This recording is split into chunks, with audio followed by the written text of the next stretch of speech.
गलवान में भारत के हाथों पिटने के बाद चीन के लोगों में अपनी सरकार के प्रति नाराजगी है, लेकिन चीन ने उत्तरी लद्दाख के डेप्सांग में भी एक नया मोर्चा खोलने की चाल चली है। डेप्सांग में चीन ने अपनी सीमा पर सैनिकों का भारी जमावड़ा कर लिया है। 1962 के युद्ध के दौरान यहां भारत और चीन के सैनिकों के बीच भयंकर लड़ाई हुई थी और 2013 में भी चीन के सैनिकों ने यहां घुसपैठ की थी।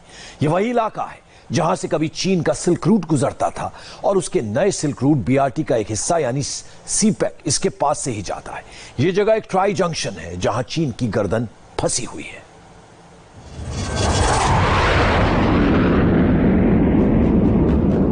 अगस्त 2013 दौलत बेग ओल्डी में उतरता हरक्यूलिस विमान।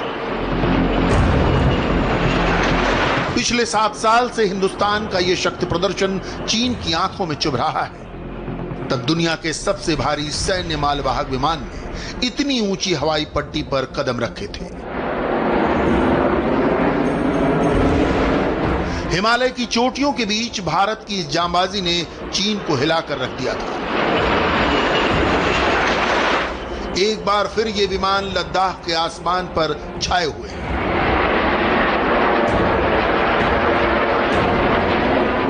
ये हमारा टैक्टिकल विमान है हरक्यूलिस 130J और इसकी खासियत क्या है ये आपको बताते हैं। दरअसल ये वो विमान है जिसके जरिए हम दौलत बेग ओल्डी जो जगह है जहां पर हमारा एडवांस लैंडिंग ग्राउंड है वहां पर यह विमान उतर सकता है। ये सबसे बड़ी खासियत है। और दूसरी बात है कि इस विमान में रिफ्यूलिंग हो सकती है एयर टू एयर। और तीसरी बात यह है कि इसको उड़ान भरने के लिए और लैंड करने के लिए बहुत छोटी जगह चाहिए होती है, एयर स्ट्रिप चाहिए होती है। और साथ ही साथ ये कच्चे मैदान यानी आपको पक्के रनवेज की जरूरत नहीं पड़ती, कच्चे रनवेज पर भी उतर सकता है।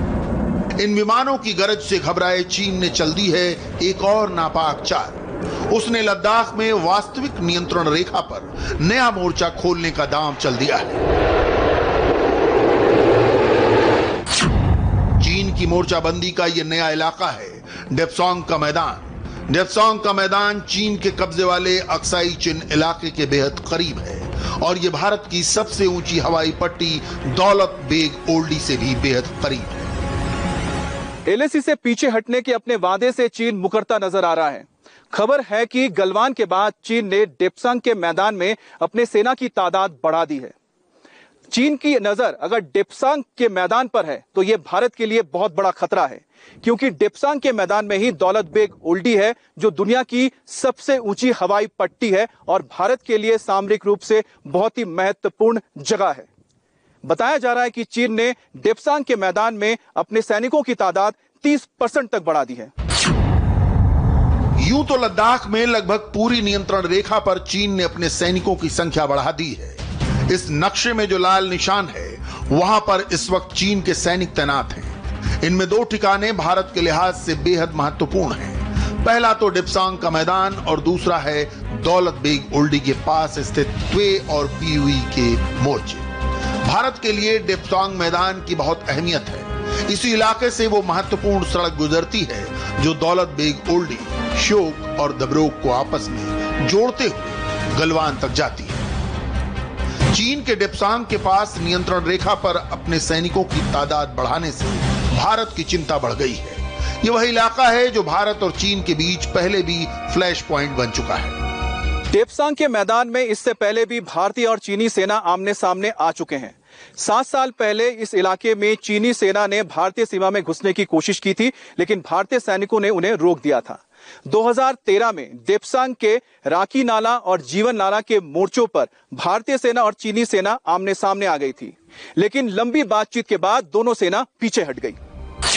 खुफिया सूत्रों ने जानकारी दी है कि चीन ने डेप्सांग इलाके में वाई जंक्शन नाम की जगह पर अपने सैनिकों को भारी संख्या में तैनात कर दिया है। सूत्रों के मुताबिक चीन ने यहां पर सैनिकों के अलावा भारी गाड़ियां, सैनिक साजो सामान भी भेज दिया है। जहां पर चीन के सैनिक तैनात हैं उस जगह को बॉटल नेक कहा जाता है, क्योंकि यहां पर एक ऐसी चट्टान है जो डेप्सांग के मैदान में गाड़ियों की आवाजाही में बाधा डालती है।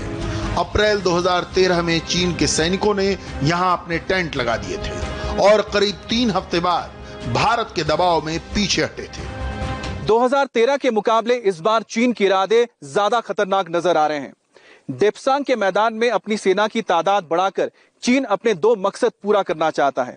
पहला DSDBO रोड यानी दुर्बुक शायोग दौलत बेग ओल्डी रोड को वो काटना चाहता है और इसके साथ ही उसकी नजर दौलत बेग ओल्डी हवाई पट्टी पर है, जो भारत के लिए बेहद ही महत्वपूर्ण है। डेप्सांग इलाके में चीन के सैनिक बढ़ाने का मकसद है इस इलाके में भारतीय सैनिकों की गश्त में बाधा पहुंचाना। डेप्सांग और दौलत बेग ओल्डी के करीब वास्तविक नियंत्रण रेखा पर पेट्रोलिंग पॉइंट 10, 11 और 12 पड़ते हैं, जो भारतीय क्षेत्र में आते हैं। इसी इलाके से भारत के लिए सामरिक रूप से महत्वपूर्ण डारबक श्योक दौलत बेग ओल्डी रोड गुजरती है। ये पूर्वी और उत्तरी लद्दाख में नियंत्रण रेखा पर सैनिक साजो सामान और रसद पहुंचाने का अहम जरिया है। चीन के निशाने पर भारत की ये सप्लाई लाइन है। चाइनीज PLA दौलत बेग ओल्डी में जहां पेट्रोलिंग पॉइंट 10 से लेकर पेट्रोलिंग पॉइंट 13 तक डोमिनेट करने की कोशिश कर रहा है, भारतीय पेट्रोल को रोक रहा है, तो उसके लिए पूरा भारत ने तैयारी कर ली है। यहां तक कि डेप्सांग इलाके में जो कि भारतीय सेना बुर्से से होते हुए बॉटलनेक जाती है और फिर उसके बाद रॉकी नाले तक पेट्रोलिंग करती है। दरअसल इसके ठीक सामने चिपचाप एडम बेस चाइनीज PLA का है। चाइनीज PLA यहीं से आता है और फिर उसके बाद रॉकी नाले तक पेट्रोलिंग करता है। गौरतलब है कि 2013 में यहीं पर सबसे बड़ा फेस ऑफ हुआ था, इसलिए इस बार भारतीय सेना कोई भी चूक नहीं करना चाहती। इसी को देखते हुए ऑल्टरनेटिव तरीके से प्लान भी तैयार किया गया है। दूसरा रूट और एक्सेस है ताकि चाइनीज PLA को हर तरफ से डोमिनेट किया जा सके। यहां तक कि सर्वेलांस इक्विपमेंट और एयर डिफेंस मैकेनिज्म के साथ लगातार टोही विमान भी इस पूरे इलाके की हर समय सर्वेलांस कर रहे हैं। डेप्सांग इलाके में चीन के मिलिट्री बिल्डअप की आशंका हमेशा से बनी हुई थी। इसीलिए लेह से वायुसेना के हरक्यूलिस और इल्यूशन 76 जैसे मालवाहक विमान भारी सैनिक साजो सामान दौलत बेग ओल्डी तक पहुंचा रहे हैं। गलवान के बाद अब डेप्सांग का इलाका भारत के लिए बेहद महत्वपूर्ण हो गया है, क्योंकि ये पूर्वी और उत्तरी लद्दाख की लाइफलाइन है। 1962 की जंग के दौरान भी भारत और चीन के सैनिकों के बीच यहां पर भिड़ंत हुई थी।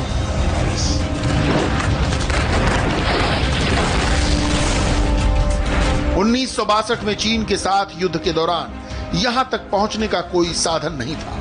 भारतीय सैनिक पैदल ही वास्तविक नियंत्रण रेखा तक गश्त लगाने जाया करते थे। 1962 के युद्ध में शामिल हुए वॉर वेटरन्स ने हमें उस दौर के बारे में बताया। तब भारतीय सैनिक पैदल ही डेप्सांग के मैदान से होते हुए काराकोरम दर्रे तक जाया करते थे। तब चीन के सैनिक कभी कभार ही डेप्सांग या दौलत बेग ओल्डी का रुख करते थे। अभी जो टेंशन है वो तो उस वक्त नहीं था, क्योंकि उस वक्त तो और ही माहौल थे, ठीक है ना जी। वो उस वक्त चीन मूवमेंट करते थे, लेकिन इस तरीके से वो एकदम से बार बार हमारे LAC पर या पोस्ट पर अटैक करना या उस हमारे टेरिटरी में घुस आना, ये चीज नहीं था, ठीक है। तो हम तो दौलत बेग ओल्डी में थे। दौलत बेग ओल्डी आपको मालूम है DBO जिसको कहते हैं, तो वो उसमें मैं वो आदमी था जिसने फर्स्ट टाइम वहां पर पोस्ट लगाने को गया था 1960 में। और तब हमारे पास पैदल चलने के अलावा हमारे पास कोई साधन नहीं था। हमारे साथ घोड़े थे, 160 घोड़े जो हमारे साथ थे, और हमारा अपना ट्रूप्स था, फिर वो लेबर्स वगैरह थे। हम लोग को 12 दिन में वहाँ पहुँचते थे। 1962 में दौलत बेग ओल्डी की हवाई पट्टी पर पहला भारतीय विमान इंडियन एयरफोर्स के स्क्वाड्रन लीडर चंद्रकांत शांताराम राजे ने उतारा था। यह उस समय सबसे ऊंचे एयरफील्ड पर लैंडिंग का वर्ल्ड रिकॉर्ड था। 1966 में इस इलाके में आए एक भूकंप के बाद यह हवाई पट्टी बर्बाद हो गई थी। इसके बाद अगले 43 साल तक भारत का कोई विमान दौलत बेग ओल्डी की पट्टी पर नहीं उतरा। 31 अगस्त 2008 से भारत की ये सबसे ऊंची हवाई पट्टी दोबारा चालू हुई थी। तब से ही चीन की आंखों में हवाई पट्टी खटक रही है। लेकिन आपको बता दें कि भारतीय सेना के पास और भारतीय एयरफोर्स के पास चीन को मुंह तोड़ जवाब देने का रास्ता भी है और इरादा भी है। डेप्सांग में चीन की मोर्चेबंदी के कई मायने हैं। उसके निशाने पर दौलत बेग ओल्डी की एयर स्ट्रिप तो है ही। इसके अलावा चीन को डर है कि भारत भविष्य में दौलत बेग ओल्डी को बेस बनाकर उससे अक्साई चिन का इलाका छीनने की कोशिश कर सकता है। इससे POK से गुजरने वाला उसका काराकोरम हाईवे सीधे भारत के निशाने पर आ जाएगा। साथ ही साथ चीन को भारत की यहाँ पर मौजूदगी अपने महत्वाकांक्षी चीन पाकिस्तान इकोनॉमिक कॉरिडोर के लिए भी खतरा लगती है। अब बात आती है कि वो जगह इतनी इंपॉर्टेंट क्यों है, दौलत बेग ओल्डी, और चीन की क्या मंशा है। दरअसल दौलत बेग ओल्डी जहां पर है उसके ठीक पास से आपको बता दें कराकोरम पास यानी कराकोरम रोड वहां से गुजरता है। तो कराकोरम रोड वहां से जाने की वजह से चीन की कोशिश है कि किसी तरह से अगर वो दौलत बेग ओल्डी के इलाके को अपने कब्जे में लेता है तो कराकोरम पास वो इलाका ट्राई जंक्शन बन जाता है, जहां पर एक तरफ चीन है, भारत है और साथ ही साथ चीन है और सियाचिन का भी इलाका पड़ता है। तो ऐसे में अगर चीन की कोशिश है कि अगर इस इलाके को काट देता है भारत के हिस्से से तो फिर उसके लिए आसानी होगी कि वो गिलगिट बल्तिस्तान पाकिस्तान तक जाकर उसने जो सी पैक अपना बनाया है, एक सड़क जो उसने तैयार की है जो चीन से सीधा आते हुए पाकिस्तान होते हुए नीचे अरब सागर तक जाती है, तो कोशिश चीन की यही है कि इस इलाके को कैसे वो अपने कब्जे में ले सकता है। गलवान घाटी में पीछे हटने को मजबूर हुआ चीन अब नियंत्रण रेखा पर दूसरे मोर्चे खोलकर भारत को उलझाने की कोशिश कर रहा है। डेप्सोंग में अपनी मोर्चेबंदी बढ़ाकर वो न सिर्फ खुद को बचाना चाहता है बल्कि अपने गुलाम पाकिस्तान का कवच बनने की कोशिश भी कर रहा है। इसीलिए डेप्सोंग में चीन के बिल्डअप के खिलाफ भारत ने भी अपनी मोर्चाबंदी मजबूत कर ली है। और इस बीच लद्दाख में सेना की तैयारियों का जायजा लेकर आर्मी चीफ वापस लौट आए हैं। रक्षा मंत्री को आर्मी चीफ ने रिपोर्ट सौंप दी है। क्या बताया यह आपको बताएंगे ब्रेक के बाद। अब समय है